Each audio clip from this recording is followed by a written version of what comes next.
सोचो तुम्हारे पास एक अचानक से 2 लाख आ गए। लॉटरी नहीं, टैक्स रिफंड की बात कर रहा था भाई। अब तुम्हारे दिमाग में एक थॉट आता है, नया आईफोन लूं या फिर छोटी सी कॉफ़ी शॉप खोलूं। अगर तुम्हारा दिमाग भी ऐसे ही कंफ्यूज होता है जब पैसा ज़्यादा हो, तो भैया आज का टॉपिक तुम्हारे लिए ही है। आज हम बात करेंगे एक ऐसे कॉन्सेप्ट की जो हर बड़े बिजनेस के डिसीजन का बेस होता है, जो है कैपिटल बजटिंग। और भाई घबराओ मत, कोई बोरिंग लेक्चर नहीं देंगे। सिंपल लैंग्वेज में फनी एग्जांपल्स और लाइफ का रियल कनेक्शन के साथ आज हर चीज़ समझ लेंगे। तो चलो चलते हैं स्मार्ट इन्वेस्टमेंट के सफ़र पर। आज हम इस वीडियो में 4 टॉपिक के बारे में बात करेंगे, और अगर एक भी मिस कर दिया तो बिजनेस शुरू होने से पहले ही आपको बंद करने की नौबत आ जाएगी। चलिए शुरू करते हैं। और हमारा पहला टॉपिक है कैपिटल बजटिंग क्या होता है। सबसे पहले समझते हैं कि ये कैपिटल बजटिंग होता क्या है और ये इतना इम्पोर्टेंट क्यों है। कैपिटल बजटिंग एक प्रोसेस है जिसमें बिजनेस या इंडिविजुअल डिसाइड करता है कि किसी लॉन्ग टर्म इन्वेस्टमेंट में पैसा लगाना सही है या नहीं। सिंपल शब्दों में, बड़े फैसले लेने से पहले उनका एनालिसिस करना। एक एग्जांपल से मैं आपको समझाता हूँ। एक मिठाई की दुकान वाला सोचता है कि वो नया डीप फ्रायर ले, 1 लाख का है। अब उसे ये देखना है कि इस फ्रायर से उसका प्रोडक्शन बढ़ेगा और उससे ज़्यादा प्रॉफिट मिलेगा या नहीं। ये डिसीजन प्रोसेस दोस्तों कैपिटल बजटिंग होती है। कैपिटल बजटिंग वो दोस्त है जो पार्टी से पहले पूछता है, भाई रिटर्न्स क्या मिलेगा। उसे पिज़्ज़ा नहीं, प्रॉफिट चाहिए। मैं आपको बताता हूँ एक लाइन में कैपिटल बजटिंग क्या है।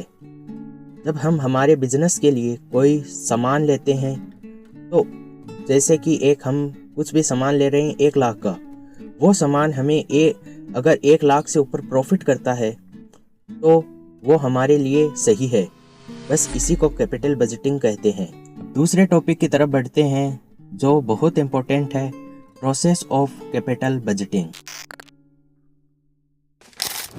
जब हम समझ गए हैं कि कैपिटल बजटिंग क्या होता है, तो चलो उसके प्रोसेस भी समझ लेते हैं step by step. Capital budgeting का प्रोसेस सिंपल 5 स्टेप में डिवाइड होता है। पहला, आइडिया जनरेशन, नए इन्वेस्टमेंट आइडिया लेना। जैसे एक डेयरी वाला सोचता है कि वो आइसक्रीम भी बेचेगा। दूसरा, एवोल्यूशन, हर आइडिया का कॉस्ट और प्रॉफिट एनालाइज करना। तीसरा, सिलेक्शन,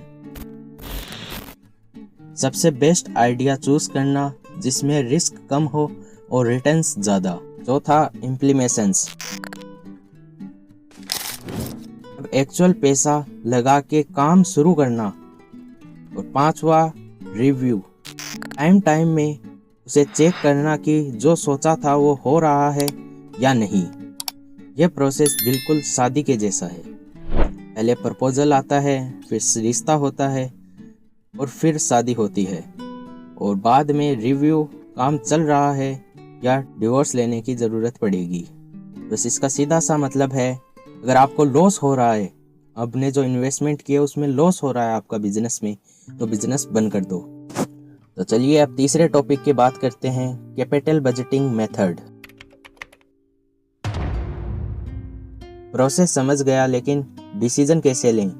चलो अब देखते हैं वो मेथड जिनके तौर पर आप कैपिटल बजटिंग के डिसीजन लिए जाते हैं। 4 पॉपुलर मेथड हैं जो बिजनेस यूज करता है इन्वेस्टमेंट का डिसीजन लेने में। पहला, पे बैक पीरियड, कितने टाइम में पैसा वापस आएगा। एग्जाम्पल, 1 लाख इन्वेस्ट किया, हर महीने अगर 10,000 मिल रहा है तो 10 महीने में पैसा वापस। इस मेथड का सीधा मतलब है जितना पैसा आप लगा रहे हो, 1 लाख 2 लाख, वो कितने टाइम में वापस आएगा, बस वही ये मेथड बताता है। दूसरा मेथड है net percent value, NPV, future में पैसा आज के हिसाब से कितना वैल्यूबल है। अगर आपके पैसे की वैल्यू नेट परसेंट वैल्यू 0 से बड़ी है इसका मतलब है इन्वेस्टमेंट प्रॉफिटेबल है। तीसरा मेथड है internal rate of returns IRR, investment से मिलने वाला एनुअल परसेंटेज रिटर्न्स। अगर वैल्यू FD रेट से बड़ी है तो इन्वेस्टमेंट सही है। मतलब कि अगर आप इन्वेस्ट कर रहे हो किसी बिजनेस में तो आपका जो साल में जितना प्रॉफिट होगा वो अगर FD जितना रिटर्न्स देती है उससे ज़्यादा है तो वो सही है, वरना वो गलत है, उसमें से पैसा हटा लो। चौथा मेथड है प्रॉफिटेबिली इंडेक्स। हर 1 रुपये इन्वेस्ट पे कितना रिटर्न्स मिल रहा है। अगर प्रॉफिटेबल इंडेक्स की वैल्यू 1 से बड़ी है तो ये सही है। जैसे मैं आपको एग्जांपल देता हूँ कि अगर आप 1 लाख इन्वेस्ट कर रहे हो तो उन 1 लाख से ज़्यादा अगर आपको प्रॉफिट हो रहा है तो ये सही है। भाई अगर ये मेथड लोगों के रिलेशनशिप पे अप्लाई हो जाते तो कितने हार्ट ब्रेक बन से जाते। भाई इस रिलेशनशिप का इंटरनल रेट ऑफ रिटर्न्स -20% है, भाग लो। चौथा टॉपिक है और सबसे ज़्यादा इम्पोर्टेंट। आपने ये सब जान लिया और अगर ये आप नहीं जानोगे कि इम्पोर्टेंस क्या है कैपिटल बजटिंग की तो आप लॉस कर बैठोगे। तो अगला टॉपिक है हमारा इम्पोर्टेंस ऑफ कैपिटल बजटिंग, बहुत ज़्यादा इम्पोर्टेंट। अब क्वेश्चन ये है कि कैपिटल बजटिंग इतना इम्पोर्टेंट क्यों है किसी भी बिजनेस के लिए। चलिए बताता हूँ। कैपिटल बजटिंग से बिजनेस रिस्क से बचता है, रिसोर्सेज का बेस्ट यूज होता है और लॉन्ग टर्म ग्रोथ का प्लान बनता है। बिना कैपिटल बजटिंग के बिजनेस जैसे अंधेरे में तीर चलाने जैसा है। एग्जाम्पल, अगर जोमेटो ने बिना बजटिंग के ब्लिंकिट में पैसा लगा दिया होता तो आज ऐप बंद होता, स्कूटर नहीं। इससे हमें ये पता चलता है कि कैपिटल बजटिंग एक बिजनेस के लिए बहुत इम्पोर्टेंट है।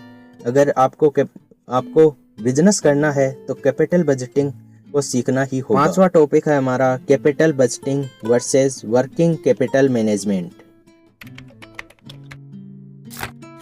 एक छोटी सी कंफ्यूजन है वो भी दूर कर लेंगे। कैपिटल बजटिंग और वर्किंग कैपिटल मैनेजमेंट में क्या फ़र्क है। Capital budgeting long term investment का डिसीजन है, जैसे मशीन लेना या और भी बहुत कुछ।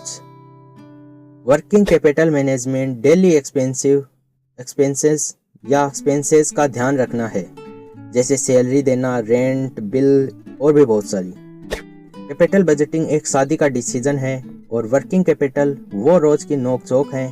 दोनों ज़रूरी हैं वरना घर नहीं चलेगा। तो दोस्तों, कैपिटल बजटिंग सिर्फ एक फाइनेंशियल टर्म नहीं है, ये फ्यूचर प्लानिंग का टूल है। अगर आप बिजनेस में हो, स्टूडेंट हो या एंटरप्रेन्योर बनना चाहते हो, ये कॉन्सेप्ट आपका बेस्ट फ्रेंड बन सकता है।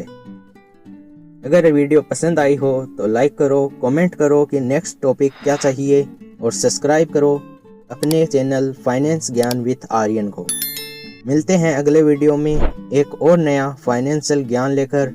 Till then, investment smartly, live wisely. Bye bye.